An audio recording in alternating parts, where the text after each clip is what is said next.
Welcome to Tech Photo Blog. This is episode number 82. This week I'm going to be talking about some reflector research I've been doing for the Airgap flash. So the Airgap flash is a very high-speed photography flash that I've designed, and it's typically used for things that your standard flashes can't capture, like photographing a shooting bullet or something like this.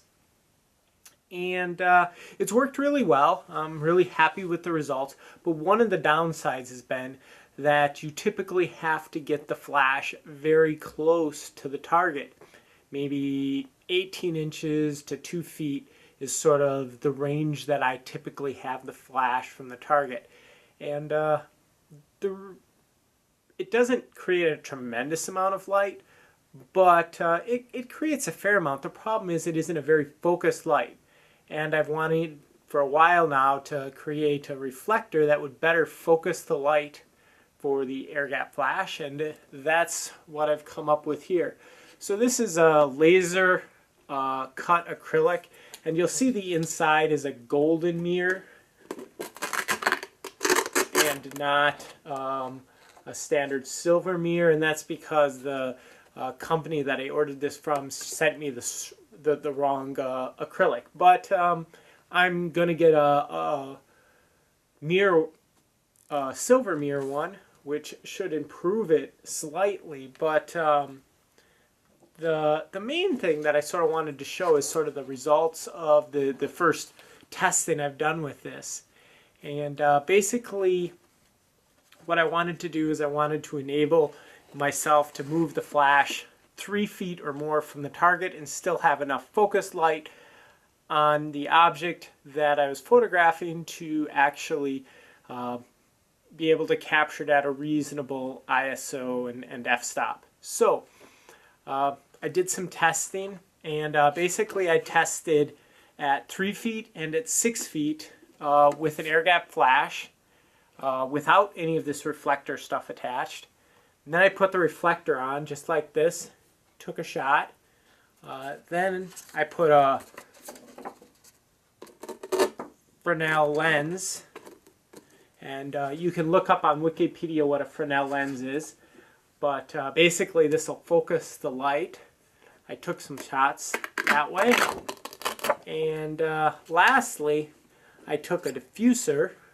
I just have some plastic, translucent plastic, put that in here like this, and then I put the Fresnel lens back on and took some shots that way. So there's 4 shots at 2 different distances, and we're going to talk about those results today. So here are the 4 images I captured at a distance of 3 feet. The one in the upper left has no reflector. The one in the upper right has a reflector. The one in the lower left has the reflector plus the Fresnel lens, and the one in the lower right has the reflector plus the Fresnel lens and the diffuser. So what you can sort of see is that when I added in the Fresnel lens, the image started getting some oddities, and I think that's caused by various hot spots and basically a poor reflector design. So I'm going to be working on improving this. And when the diffuser one's a little bit better, and that's why I put in the diffuser to try to smooth out a little bit of the image. But you can also notice that the hot spots where you would put your target progressively get brighter and brighter, from no reflector to reflector to the reflector in the Fresnel lens, and then the diffuser kind of spreads out that brightness a little bit. And here are the same results, but at a distance of 6 feet. You can see that the Fresnel lens adds additional oddities to this. So if anybody is an optics engineer or has experience with lens design, I'd be really interested in someone with some experience offering some suggestions. I have ideas on how to improve it, but if anybody out there has experience, that would probably speed up my improvements. So, leave me comments if you have any ideas on how to make this better. But I'm actually pretty happy with the results.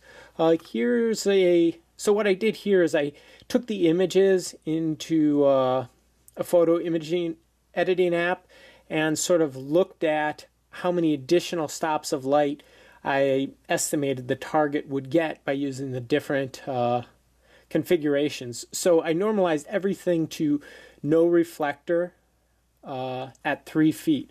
So this is kind of borderline usable. As I said, normally I have the reflector at 1.5 to 2, or the no reflector. So this is what I have today, and normally I have that at 1.5 to 2 feet. But in this case, it's at 3 feet. So this would be sort of borderline on whether there was enough light. You'd probably have to, up your ISO or something to use this. But this is where sort of everything is referenced, because that's what I have today. And when I added in the reflector, I got 1.9 more stops of light. And when I added in the Fresnel lens, I got 4 extra stops of light. When I added in the diffuser, that dropped down to 2.9 stops of light. All of that's how many more stops of light than you had with just the no reflector, sort of how the Airgap flash works today. So you can see you're getting a lot of extra, 2 to 3, maybe even 4 extra stops of light, which is a lot of extra light. And down here, I'll just sort of say, at 6 feet, this really isn't at all usable today. There's just not enough light. I mean, you could get an image, but you'd have to put your ISO really high, and probably your f-stop would have to be sufficient that your depth of field wouldn't be as great as I would like. So I just don't shoot in this configuration at all today. But if you put on the reflector, you're back to sort of the same amount of light you had with no reflector at 3 feet. So this could, this would be usable. Not ideal, but usable if you put the reflector on and had the flash at a distance of 6 feet. When you put the Fresnel lens and the diffuser, you're actually getting a lot more distance, or a lot more light here than sort of this reference, which is really interesting. And these are not the problem, though, is that with the lens design and the images you saw earlier, these aren't really all that useful. The light just isn't even enough to make them all that useful. Once the Fresnel lens was put on here at this larger distance. And I did try some shots at really far distances, like 20 or 30 feet, and oddly enough, the image actually got a little bit better than at 6 feet. The reason I want to move out the lens is because for some of my shots, like photographing bullets out on a shooting range or something, I want to be able to move the flash, at least a few feet back from the target. So that's why I'm working on this reflector, and hopefully in the coming months I'll come up with something that works even better. But I actually find that using the reflector at a distance of 3 feet actually makes a lot of sense. And I think that I can use what I have today to sort of get enough light at 3 feet to really take some useful images.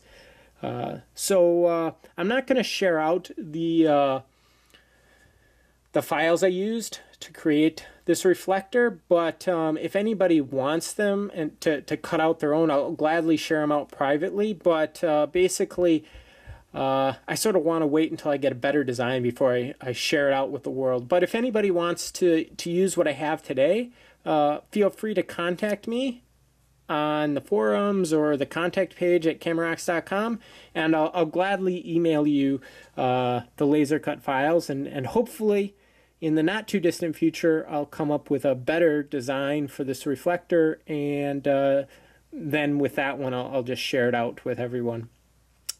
Hopefully this has been useful to people out there. Thanks for watching.